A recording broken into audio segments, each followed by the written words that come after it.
Pilipinas! Magandang araw, Corinthians! Kasama ang buong CIC News Team, ako ay si Phoenix Julian Andre R. Gamboa. Hatid sa inyo ang tampok na balita ngayong araw. Isang malaking sunog ang sumiklang kaninang madaling araw at isang residential area sa Sampaloc, Manila.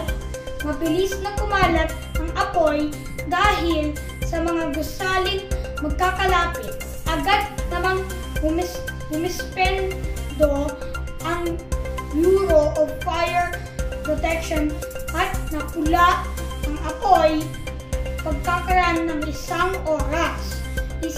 Wala namang may ulat na nasawi o nasugatan. Ngunit may mga pamilya na ang nawalan ng tahanan. Patuloy pa rin ang investigasyon ng DFP upang matukoy ang sanhi ng sunog. Sa Pilipino Balita, muli ako ay si Phoenix Julian Andre R. Gamboa. Balita.